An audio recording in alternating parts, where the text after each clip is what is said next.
বিরতির পর স্বাগত। আবারও কি বাংলাদেশে ফিরছেন শেখ হাসিনা? ঠিক এই বার্তাই কিন্তু এবার নিজেই দিলেন শেখ হাসিনা। অনুকূল পরিবেশ তৈরি হলেই তিনি দেশে ফিরবেন। ভার্চুয়াল মাধ্যমেই দলীয় কর্মীদের বার্তা দিয়েছেন এই আওয়ামী লীগ নেত্রী। দেশে ফিরেই সকলের ন্যায় বিচার করবেন বলেও কিন্তু তিনি জানিয়েছেন। ছাত্রদের আন্দোলন এবং সেই আন্দোলন যখন ভয়ঙ্কর বিভৎস রূপ ধারণ করে, তারপরে বাধ্য হয়ে বাংলাদেশ ত্যাগ করেছিল শেখ হাসিনা। তবে এবার অনুকূল পরিবেশ হলেই বাংলাদেশে ফিরছেন শেখ হাসিনা, এই বার্তা কিন্তু তিনি দিয়েছেন ভার্চুয়ালি। কি বার্তা, বার্তায় কি উঠে এসেছে বিস্তারিত জানবো। টেলিফোন লাইনে যুক্ত হয়ে গেছে প্রতিনিধি সম্রাট চৌধুরী। সম্রাট, ঠিক কি জানতে পারছো? দেখো, গত জুলাই আন্দোলনের পর যে বাংলাদেশে অস্থির পরিস্থিতি সৃষ্টি হয়েছে, তারপর তত্ত্বাবধায়ক সরকারের আমলে যেভাবে বাংলাদেশে একটা আওয়ামী লীগ বিরোধী, এমনকি মুক্তিযুদ্ধ এবং শেখ মুজিবুর রহমানের পরিবারের বিরুদ্ধে একটা পরিবেশ তৈরি হয়েছে, সেই জায়গায় কিন্তু শেখ হাসিনা বারবার তার দেশবাসীকে আশ্বাস দিয়ে চলছেন যে তিনি তাদের পাশে রয়েছে। দেশ ছেড়ে ভারতে আশ্রয় নেওয়ার পরও কিন্তু হাসিনা আত্মবিশ্বাস মোটেই কমেনি। তিনি সামাজিক মাধ্যমের সাহায্যে কিন্তু দেশবাসীকে আশ্বস্ত করেছেন যে তিনি পাশে রয়েছেন। এমনই ভাবে সোমবারও তিনি সামাজিক মাধ্যমে তার যে ভক্তরা রয়েছেন বা তার সমর্থকরা রয়েছেন তাদের উদ্দেশ্যে কিছু বার্তা দিয়েছেন। এদিন তিনি তার সামাজিক মাধ্যমে বার্তা শেষে বেশ কয়েকজন মহিলার সঙ্গে সরাসরি ভাবে কথা বলেন, সামাজিক মাধ্যমের কথা বলেন, এবং তাদের মধ্যে একজন মহিলা রয়েছেন যিনি একজন পুলিশ কর্মী স্ত্রী। যেই পুলিশ কর্মী গত জুলাই মাসে যে কোটা বিরোধী আন্দোলন হয়েছে, সংরক্ষণ বিরোধী আন্দোলন, সেই আন্দোলনে আন্দোলনকারীদের বিরুদ্ধে ব্যবস্থা নিয়েছিলেন এবং তার তিনি মারা যাওয়ার পর তার পরিবারটি এখন একেবারেই নিঃস্ব। সরকার কোনো সাহায্য করছে না, এমনকি সরকার সেই সময় যারা আওয়ামী লীগের সমর্থনে বা সরকারের সমর্থনে কোটা বিরোধী আন্দোলনের বিরোধিতা করছিল, সরকার উল্টো তাদের বিরুদ্ধে এখন নানা রকম ষড়যন্ত্র করছে। এই ধরনের অভিযোগগুলি মহিলার মাধ্যমে শেখ হাসিনা শুনেন এবং তিনি আশ্বস্ত করেন যে আমি ফিরব। শেখ হাসিনা কিন্তু বারবার বলছেন একটি কথা, যে তিনি দেশে ফিরবেন এবং দেশবাসীর পাশে দাঁড়াবেন। যদি তিনি নিজে এখন ভারতের আশ্রয়ে রয়েছেন, কিন্তু তাতেও কিন্তু তার আত্মবিশ্বাসে কোনো ধরনের খামতি হয়নি। বারবারই কিন্তু তিনি দেশবাসীকে আশ্বস্ত করে চলছেন যে তিনি ফিরবেন। এই বাংলাদেশের একটি বিশাল অংশ রয়েছে যারা এই মুক্তিযুদ্ধ পরিবারটির পক্ষে রয়েছে। আমি রাজনৈতিক ভাবে বলবো না, রাজনৈতিক ভাবে আওয়ামী লীগের সমর্থক নাও হতে পারেন, কিন্তু মুক্তিযুদ্ধের পরিবারের লোক হিসাবে কিন্তু শেখ হাসিনা পরিবারের সমর্থক বাংলাদেশের একটা ভারী অংশ রয়েছে। অন্যদিকে তুমি যদি লক্ষ্য করো, বর্তমানে যে তত্ত্বাবধায়ক সরকার রয়েছে তারা মূলত একটি বিভিন্ন ধর্মীয় যে মৌলবাদী সংগঠনগুলি রয়েছে, সেই সংগঠনগুলির ইশারায় কিন্তু বাংলাদেশ পরিচালনা করছে। একে একে মুক্তিযোদ্ধার স্মৃতি নষ্ট করা হচ্ছে। দেখো, আওয়ামী লীগ থাকুক, সরকারের ক্ষমতা আওয়ামী লীগ থাকুক বা অন্য কোনো দল থাকুক, মুক্তিযুদ্ধের যে ইতিহাস সেটা বাংলাদেশের ইতিহাস।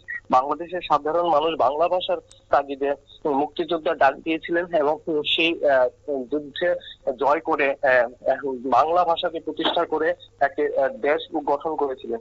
সেই ইতিহাস এবার ভুলতে চলছে বাংলাদেশ। একে একে মুজিবুর রহমানের বাড়ি ধ্বংস করা হয়েছে।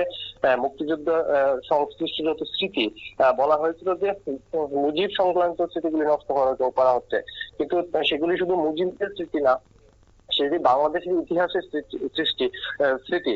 অন্যদিকে যদি অন্যান্য ঘটনাগুলি বিশ্লেষণ করা যায়, বলা যেতে পারে তারা বাঙালি বিরোধী একটা আন্দোলনে সম্প্রতি কিন্তু নেমেছে।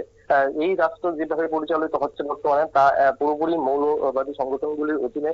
ইউনিট সরকার তাদের বিরুদ্ধে কোনো ব্যবস্থা নিতে পারছে না। সর্বোচ্চ সংখ্যালঘুরা, বাংলাদেশের সংখ্যালঘুরা আক্রান্ত, মানবাধিকার নানা রকম ভাবে মানবাধিকার লঙ্ঘিত হচ্ছে। এমনকি পূর্বতন সরকারের আমলে যারা সরকারি দায়িত্ব পালন করেছিলেন সরকারের হয়ে, তারাও এখন কিন্তু ইউনিট সরকারের আক্রমণের শিকার। সব মিলিয়ে গোটা পরিস্থিতি, বাংলাদেশের যে পরিস্থিতি তা খুবই বলা যায় একদম গৃহযুদ্ধের পরিস্থিতি। একটি তত্ত্বাবধায়ক সরকার দেশ পরিচালনায় পুরোপুরি ব্যর্থ। সেই জায়গায় নির্বাচনের যে সাধারণ নির্বাচন, তাতেও সরকার তেমন কোনো আমল দিচ্ছে না। পাশাপাশি বাংলাদেশের যে প্রাক্তন সরকার প্রধান রয়েছেন হাসিনা, তিনি কিন্তু দেশের বাইরে থেকেও কিন্তু এখনো দেশবাসীকে আশ্বাস দিয়ে চলছেন তিনি ফিরবেন এবং দেশে শান্তি ফিরাবেন। অঙ্কিতা। একদমই। এবং সেই জায়গায় হাসিনা যখন ভার্চুয়ালি তিনি বললেন যে অনুকূল পরিবেশ হলেই তিনি ঢাকায় ফিরবেন, বাংলাদেশে তিনি ফিরবেন, তার এই বার্তার পর কতটা চাপে রয়েছে ইউনূস, কি বলবে? কারণ সামনেই 2026-এর মাঝামাঝি সময়তেই রয়েছে নির্বাচন। দেখো, ইউনিশ সরকার একদিকে যেমন আমি বলবো না ইউনিশ সরকার কোনো চাপে রয়েছে, কারণ ইউনিশ সরকার আদৌ কোনো ধরনের আইন মেনে কিন্তু দেশ পরিচালনা করছে না। এমনকি যে প্রাকৃতিক আইনগুলি রয়েছে বা মানবাধিকার বলতে আমরা যেগুলি আন্তর্জাতিক যে আইনগুলি রয়েছে, স্বাভাবিক আইন, কোনো দেশের নির্দিষ্ট আইন না, আন্তর্জাতিক আইন, মানুষের অধিকার, মানবাধিকার, কোনো কিছু কিন্তু ইউনিশ সরকার মানতে নারাজ। শেখ মুজিবুর রহমানের কবর খুঁড়ে ধ্বংস করার উদ্যোগ বা চিন্তা চলছে। দেখো, একটি কারোর সঙ্গে কারোর ব্যক্তিগত বা রাজনৈতিক বৈরিতা থাকতেই পারে, কিন্তু মৃত ব্যক্তির প্রতি সম্মান জানানোটা কিন্তু একটা মানবাধিকারের মানে অংশ। সেই জায়গায় এই ধরনের উদ্যোগ নেওয়া হচ্ছে, সরকার কোনো ব্যবস্থা নিচ্ছে না। তো ইউনিশ সরকার আদৌ কোনো চাপে রয়েছে বলে আমার মনে হয়নি, কারণ ইউনিশ সরকার চাপ তখনই থাকে যখন আইন মেনে কাজ করতে হয়। ইউনিশ সরকার সে দেশে কোনো আইনই মানছে না। আন্তর্জাতিক মহলে কিন্তু ইউনিশ সরকারের ভূমিকায় খুবই ক্ষুব্ধ।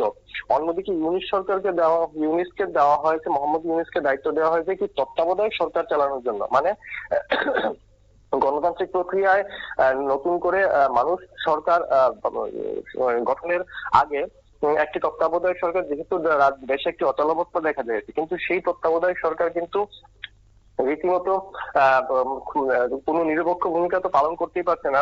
উল্টো মৌলবাদী সংগঠনগুলি ইশারা যেভাবে তোমার দেশ পরিচালনা করছে তা কিন্তু খুবই ভয়ঙ্কর। আর সম্প্রতি ইউনিস কিন্তু নিজেই এই কোটা বিরোধী আন্দোলনের যে নেতৃত্বরা রয়েছেন তাদের নিয়ে একটি রাজনৈতিক দল গঠন করার উদ্যোগ নিয়েছেন। এখনো সেই দলের নাম এখনো ঘোষণা করা হয়নি, কিন্তু ধারণা করা হচ্ছে খুবই শীঘ্রই এই নতুন একটি দল ইউনিস সরকার প্রতিষ্ঠা করবেন, এবং সেই দল আগামী দিনে যে মৌলবাদী সংগঠনগুলি রয়েছে তার পক্ষ হয়ে কিন্তু নির্বাচনের লড়াই করবে।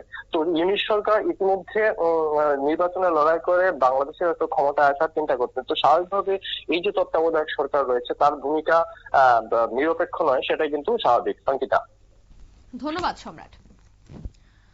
অর্থাৎ ইতিমধ্যেই কিন্তু ভার্চুয়ালি যে বার্তা, সেই বার্তা পৌঁছে গেছে বাংলাদেশে। আওয়ামী লীগের সমস্ত কর্মীদের উদ্দেশ্যে তিনি এই বার্তা দিয়েছেন। তবে এই বার্তার পর যে কিছুটা হলেও ইউনূসের চিন্তা বাড়ছে তার বলার অপেক্ষা রাখে না, কারণ সামনেই রয়েছে বাংলাদেশের নির্বাচন।